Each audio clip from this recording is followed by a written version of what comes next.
વાત છે ભાઈ, ને ટકાવારીમાં કેટલો થયું ભાઈ? સારી વાત છે, આવી હેલ્ધી ચર્ચા થાય, મજા આવે અમને પણ. એક મિનિટ ભાઈ અહીંયા નોકરી કરો જેવું છે ને? સરસ. ભાઈ વરસાદના આંકડાથી ખૂબ વાકેફ છે, ભાઈ પાસે માહિતી છે. કેટલા 72% ટકામાં કેટલો થાય? એક તમે નોકરી કરો છો તો આવી જશો લેવા દેવા કર્યો તમને કહેવાય છે. એક મિનિટ સાહેબ, ખાલી ભાઈને ખબર છે તો અમને અહીંના આંકડાઓની ખબર પડે ને, અમે દૂરથી આવીએ, ખેડૂત છીએ, પૂરા ભણેલા હોય ન હોય, તો આ માહિતી. કઈ પોસ્ટ ઉપર નોકરી કરો? મારું એવું કહેવાનું સાહેબ એક સેકન્ડ સાહેબ. અચ્છા, કોન્ટ્રાક્ટ બેઝ પર છે. ઓકે ભાઈ, તમે મારું કેમ કહેવાનું છે? એક મિનિટ. સરકારની વેબસાઇટ પરના આંકડા મુજબ 165% વરસાદ માળિયા તાલુકામાં થયો છે. સરકારની જ ગાઈડલાઈન છે, અતિવૃષ્ટિ કેને કહી શકાય? તો 120% કરતા વધારે વરસાદ સિઝનનો પડે એ વિસ્તારને, એ તાલુકાને અતિવૃષ્ટિમાં સમાવેશ કરી એને સહાય ચૂકવવી. નંબર 2 કે કમોસમી વરસાદ કોને ગણવો? એક અતિવૃષ્ટિ છે, એમાં પણ સહાય મળે. નંબર 2 કે કમોસમી વરસાદ સપ્ટેમ્બર એટલે કે 15 સપ્ટેમ્બર પછી જો ઓક્ટોબર સુધીમાં 2 ઇંચ કરતા વધારે વરસાદ પડે તો આ વિસ્તારમાં તૈયાર થયેલો ખેડૂતોનો પાક જતો રહે, આવું સરકાર અને કૃષિ વિભાગ સ્વીકારે છે. તો ઓક્ટોબર મહિનામાં અહીંયા માળિયા તાલુકામાં 4.5 ઇંચ વરસાદ પડ્યો. પાક જતો રહે કે ના જતો રહે? ખેડૂતોનો તૈયાર થયેલો પાક સાહેબ જતો રહ્યો. મારી પાસે એવા પણ આંકડા છે જ્યાં 80% વરસાદ માત્ર સિઝનનો પડ્યો છે, ત્યાં સરકાર દ્વારા સહાય ચૂકવવામાં આવી.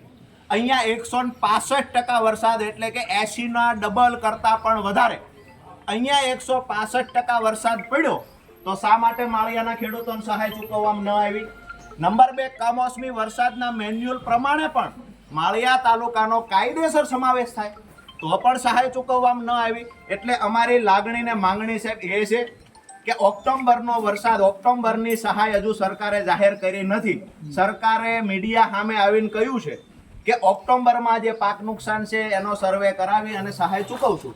તો આપને વિનંતી કરીએ છીએ, અહીંના વિસ્તરણને બોલાવી લ્યો, જરૂર પડે જિલ્લા ખેતીવાડી અધિકારીને બોલાવો, જરૂર પડે તો કલેક્ટર ડીડીઓ સાથે મિટિંગમાં આ વાત મૂકો તમે. હવે અમારા ખેડૂતોને જ્યાં ખરેખર અહીંયા પાક નુકસાન છે, સરકારની મેન્યુઅલ પ્રમાણે કમોસમી વરસાદ અને અતિવૃષ્ટિમાં સમાવેશ થાય છે, તો આ ખેડૂતોને સહાય મળવા પાત્ર છે. આ ઠરાવ અહીંયાથી તમારે ઉપર મોકલવો જોઈએ. આ અમારી લાગણી માંગણી.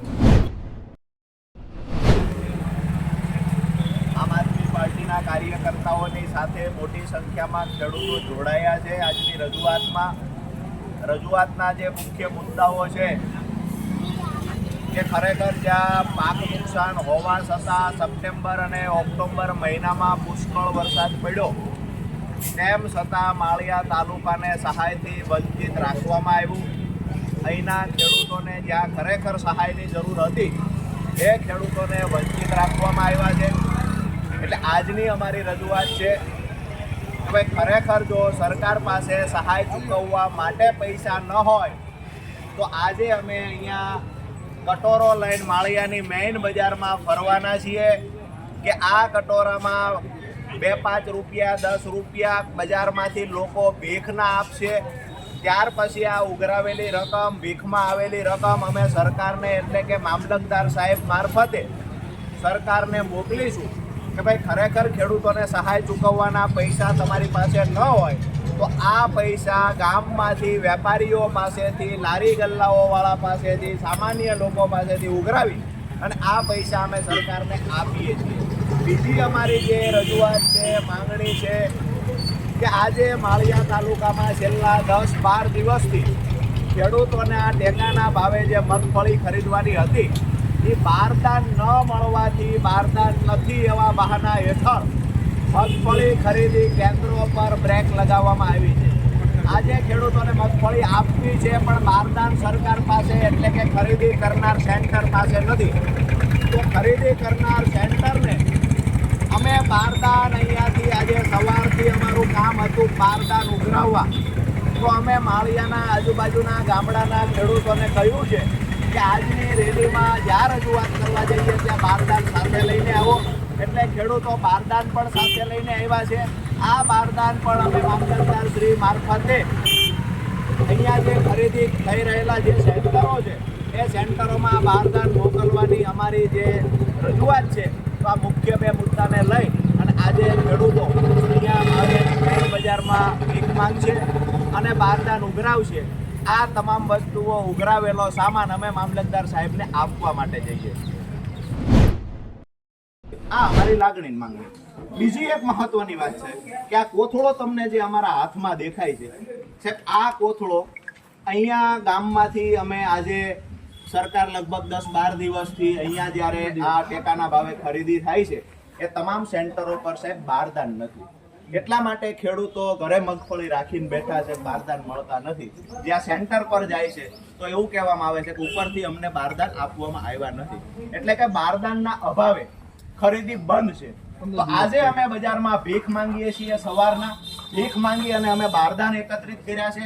ભાઈ જેની જેની પાસે છે એ મૂકો. 1 આ 2 3 4 આવ્યા છે ને? તો આ 4 બારદાન અમે આજે સાહેબ આવેદનો ખૂબ દીધા. આવેદન નથી આપવું. આ 4 બારદાન અમને જે ભીખમાં મળ્યા છે તો ટેકાના ભાવે જ્યાં ખરીદી થાય એના માટે થઈ અને આ તમે 4 બારદાન મોકલો. બરાબર છે? આ અમારી રજૂઆત છે. હવે આ પૈસા ભાઈ ગણી લ્યો ને, ગોટાળો ન થાય. આ બારદાન પાછળ વાળો ભાઈ, આ પૈસા અમે આજે ભીખ માંગીને એટલે ભેગા કર્યા કે સહાય ચૂકવવા માટે સરકાર પાસે પૈસા નથી, આવું અમને સાંભળવા મળ્યું છે.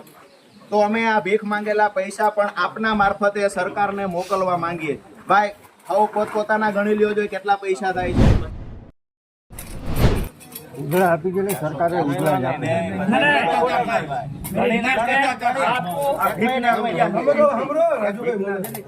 આ ગણીને આપે તોય પૂરા નથી પૂગતા. આ ગણ્યા વગર દ્યો તો ભીખ માંગીને ક્યાં ભેગા 420 રૂપિયા છે. ઓ આપણે હારું હાલો 420 રાખો. ઘણા બધા આજે માળિયાના વેપારીઓ ખૂબ પૈસા 420 અલગ રાખો ભાઈ, કેલ્ક્યુલેટ કરતા જાવ એક મોબાઈલમાં. ભણેલો ગણેલો કોઈ માણસ હોય ને તો તો આપનું વચન સારી વાત છે સાહેબ, પણ અમે તમને આમાં બીજો કોઈ આક્ષેપ પ્રતિ આક્ષેપ નથી. અમે લખીને દઈએ સરકારમાં અમે 1127 રૂપિયા આપીએ છીએ. તમે પણ એ તમને સારું લાગે ત્યાં આપી દેજો. 1127 આજે અમારે દરેક ખેડૂતને પાછા દેવા તો ન જવાય છે, વેપારીઓને પાછા દેવા ન જવાય. અમે લખીને આપીએ કે આટલા આપીએ. જો સરકારના કામમાં કે તમારા નહીં સાહેબ, અમારા સરકારમાં જમા કરાવો. સાહેબ તમે કલેક્ટર સાહેબને આપજો. અગર તમને કોઈ આનાકાની કરે છે તો તમે અમને એક પત્ર વ્યવહાર કરીને પૈસા પરત લેવાનું કહેજો, અમે પાછા લઈ નહીં સાહેબ, સાંભળો, હું તમને કહું, અમારી સાથે જે અગાઉ તમે સાહેબ આની પહેલા પણ એક મિનિટ સાહેબ, એક મિનિટ સાંભળી લો. સાહેબ પૈસા એક મિનિટ સાહેબ સાંભળી લો. વાત કરીએ છીએ અમે આ સરકાર નહીં થઈ હોય ને કે ભાઈ તમારા પૈસા કે આવું કાપવાનું. હા પણ સાહેબ અમે આપ્યા છે, એ તમને કહું ને, અમે વિસાવદરના પૈસા આપ્યા છે, વેસાવદરના પૈસા સ્વીકાર્યા છે, એવું નહીં, નથી. પણ પૈસા આપવાની તમને સ્વીકારવાની ના કોણ પાડે છે? અમે અને મીડિયા સામે આપીએ, ટેબલ હેઠેથી આપતા હોય તો એવું લાગે કે ભાઈ ટેબલ અમે હેઠેથી આપે છે. સરકારશ્રીમાં જમા કરવા માંગીએ છીએ. બરાબર છે. એટલે તમે આ પ્રેમથી 1127 રૂપિયા છે, આ 1127 લઈ લો. અમે તમને કવરમાં કેમ તમે તૈયાર કરી કવર અમારી પાસે ખેડૂ માણા ભાઈ ક્યાંથી હોય સાહેબ? આ તો ભાઈ, કવર તમે કયો સ્ટાફ આપે ને અમે કવરમાં નાખ્યું. ભાઈ સ્ટાફમાં કોઈ હોય તો કવર આપો વળી. વાટકા અમે પાછા લેતા જઈએ, પૈસા દઈ દઈએ. અને આ કોથળા શેમાં આપશું સાહેબ? ત્યારબાદ લખી દે, લખી દે ત્યારબાદ અમે લખીને આપીએ કે પત્રમાં જ લખીને હા, એમાં લખીએ કે અમે 1127 રૂપિયા 4 બારદાન આપ્યા છે. તમે આવેદન પત્ર આપ્યું. માળિયા તાલુકામાં 165% કરતાં વધારે સિઝનનો વરસાદ પડ્યો છે. ઓક્ટોબર મહિનામાં પણ 4.5 ઇંચ કરતાં વધારે વરસાદ પડ્યો છે. તો ખરેખર અતિવૃષ્ટિના મેન્યુઅલ પ્રમાણે 165% કરતાં વધારે વરસાદ પડ્યો છે, એટલે અતિવૃષ્ટિના મેન્યુઅલ પ્રમાણે પણ માળિયા તાલુકાને સહાય મળવી જોઈએ. નંબર 2, કમોસમી વરસાદના મેન્યુઅલ પ્રમાણે પણ સહાય મળવી જોઈએ માળિયા તાલુકાના ખેડૂતોને. પરંતુ આજ દિવસ સુધી સરકાર દ્વારા કોઈ સહાયની જાહેરાત કરવામાં આવી નથી. ત્યારે આજે રચનાત્મક કાર્યક્રમ કરી અને માળિયાની મેઇન બજારમાં ખેડૂતો દ્વારા કટોરા લઈ અને ભીખ માંગવામાં આવી છે કે સરકાર પાસે ખરેખર જો ખેડૂતોને સહાય ચૂકવવા પૈસા ન હોય તો ખેડૂતોએ વેપારીઓ પાસેથી ભીખ માંગી છે, જેમાં 1157 રૂપિયા ભીખ પેટે આવ્યા છે. આજે મામલતદાર સાહેબ મારફતે ખેડૂતો સરકારને મોકલે છે. બીજી વાત કે ટેકાના ભાવે જે મગફળીની ખરીદીના સેન્ટરો જે ચાલુ છે એમાં છેલ્લા 14 દિવસથી માળિયાની અંદર કોથળા નથી એટલે કે બારદાન નથી એવા બહાના હેઠળ 14 દિવસથી ખરીદી બંધ પડેલી છે. ત્યારે આજે ખેડૂતોએ અને આમ આદમી પાર્ટીના કાર્યકર્તાઓએ માળિયાની બજારમાં કોથળાઓ માટે પણ ભીખ માંગી છે, જેમાં 4 કોથળા 4 બારદાન આવ્યા છે. વધારાના બારદાનો પણ જે અમારી પાસે આવશે, આ તમામ બારદાનો તાત્કાલિક ધોરણે ખરીદી થાય એટલા માટે આ બારદાનો પણ અમે મામલતદાર સાહેબને આપ્યા છે. આવનાર 2 દિવસનું અલ્ટિમેટમ આપ્યું છે. જો ખરીદી 2 દિવસમાં ચાલુ નહીં થાય તો આમ આદમી પાર્ટી આક્રમક કાર્યક્રમ ખેડૂતોને સાથે રાખીને કરશે.